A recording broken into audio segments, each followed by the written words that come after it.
नमस्कार, मी इशिता तुळशीराम काळे, राहणार चंद्रपूर येथील असून मी सॉफ्टवेअरमध्ये माझं करिअर केलेलं आहे। मी एक सॉफ्टवेअर इंजिनियर आहे। पण तुम्ही डॉक्टर असा, सॉफ्टवेअर इंजिनियर असा, कलेक्टर असा किंवा कुठल्याही आदर्श प्रोफेशनमध्ये असा अथवा शेतकरी असा, पण समाजाचं ऋण हे तुम्हाला तुमच्या अंगावरती असतं आणि हे देणं तुम्हाला द्यायचं आहे। आपण ही गोष्ट शिकलेलो आहे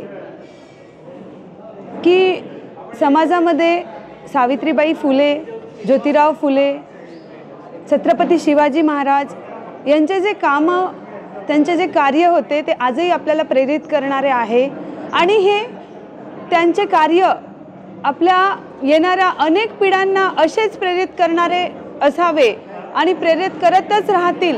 यासाठी आपल्याला एक सामाजिक जिम्मेदारी म्हणून आपलं कुटुंब आणि आपलं घर याच्या पलीकडेही आपलं विश्व आहे आणि ते विश्व म्हणजे असं की तुम्ही तुमच्या समाजामध्ये आपल्या घरातले 2 बहीण भाऊ सोडून परत तुमच्यावरती जी सामाजिक जिम्मेदारी आहे त्या बहीण भावांकरता, आपल्या समाजाकरिता, आपल्या देशाकरिता काय करता आणि काय करायला पाहिजे हे तुम्हाला ज्यावेळेला कळतं, मला वाटते त्यावेळेला बाहेर जाऊन अतिरिक्त काही चार्ज अंगावर घेऊन मला समाजसेवक व्हायचं आहे असे वगैरे विचार न ठेवता एक सामाजिक जिम्मेदारी म्हणून आणि एक चांगलं व्यक्तिमत्व म्हणून तुम्ही या देशाकडे पहा।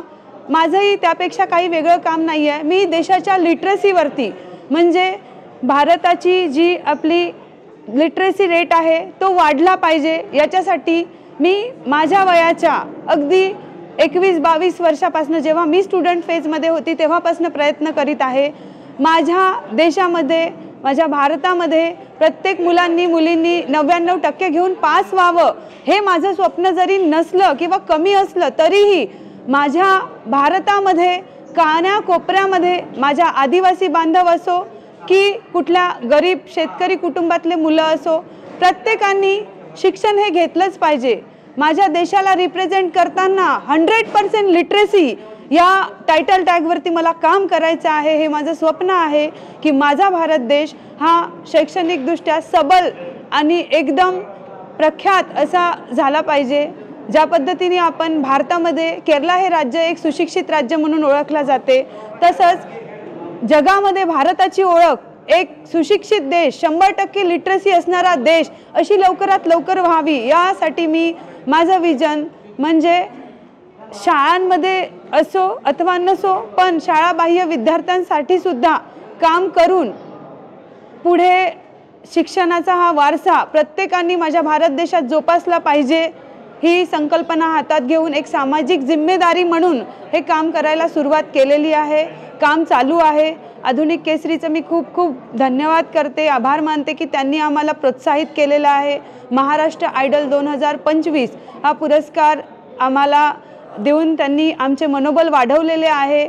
माझ्या जिम्मेदाऱ्या अजून वाढलेल्या आहे। काम चालू आहे, काम चालू राहील आणि नक्कीच ज्या दिवशी मी 100% लिटरसी करण्यामध्ये माझा 1% किंवा 0.01% सुद्धा वाटा देशामध्ये होईल, त्या दिवशी मला असे वाटेल की मी सक्सेस झाली आणि माझा विश्वास आहे मी या गोष्टीमध्ये नक्की सक्सेस होईल। धन्यवाद। जय हिंद, जय भारत।